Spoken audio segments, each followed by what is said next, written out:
అంతర్జాతీయ మాదక ద్రవ్యాల వ్యతిరేక దినోత్సవం సందర్భంగా రాష్ట్ర ప్రభుత్వం ఏర్పాటు చేసిన అవగాహన ప్రోగ్రాంలో ముఖ్యమంత్రి రేవంత్ రెడ్డి, సినీ హీరోస్ రామ్ చరణ్, విజయ్ దేవరకొండ, నిర్మాత దిల్ రాజుతో పాటుగా పలువురు రాజకీయ నాయకులు, పోలీసు ఉన్నతాధికారులు పాల్గొన్నారు.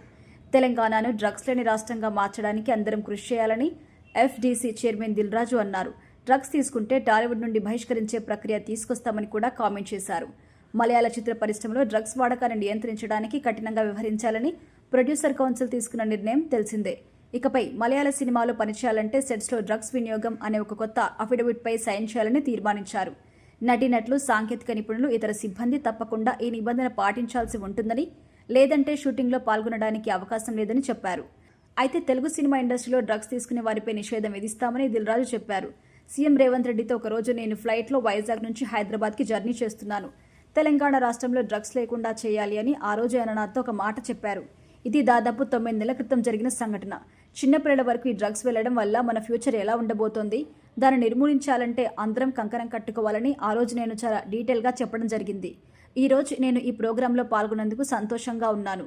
అయితే నేను, నా కుటుంబ సభ్యులు కానీ, నా స్నేహితులు కానీ, నాకు తెలిసిన వారు ఎవ్వరు కానీ డ్రగ్స్ తీసుకోకుండా నేను చేయగలుగుతాను.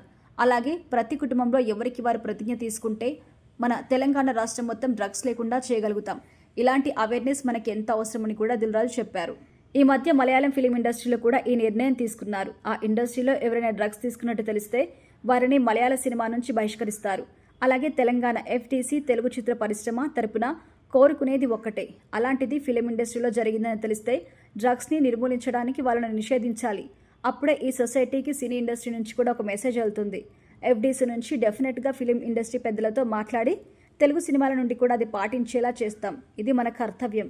మనమందరం ఒక ప్రతిజ్ఞ తీసుకుని చేయగలిగినప్పుడు సీఎం కోరుకున్నట్టుగా తెలంగాణను డ్రగ్స్ లేని రాష్ట్రంగా చేయగలుగుతామని చెప్పారు. గతంలో డ్రగ్స్ కేసు టాలీవుడ్ను కుదిపేసింది. చాలామంది సినీ ప్రముఖుల మెడకి కేసు చుట్టుకుంది. దీనిపై అప్పటి నుంచి ఇప్పటి వరకు ప్రభుత్వం సిట్ విచారణ జరుపుతోంది. అనేక మంది సెలబ్రిటీస్ ఈ విచారణకి హాజరయ్యారు. అయితే ఈ కేసు ఎక్కడి దాకా వచ్చింది అనేది ఎవ్వరికీ తెలియదు. కాకపోతే ఇప్పటికే యాక్టివ్గా ఉంది. లేటెస్ట్గా రోజా పువ్వులు హీరో శ్రీరామ్ డ్రగ్స్ కేసులో పట్టుబడ్డారు. విచారణలో డ్రగ్స్ తీసుకున్నట్టుగా అంగీకరించిన ఆయన ఇదే క్రమంలో మరికొందరి పేర్లు కూడా బయటపెట్టారు. ఒకవేళ దిల్ రాజు చెప్పినట్టుగా డ్రగ్స్ తీసుకునే వారిని బ్యాన్ చేయాలని అనుకుంటే మాత్రం ఇలాంటి యాక్టర్స్ అందరికీ ఇబ్బందులు తలెత్తే అవకాశం అయితే ఉంది.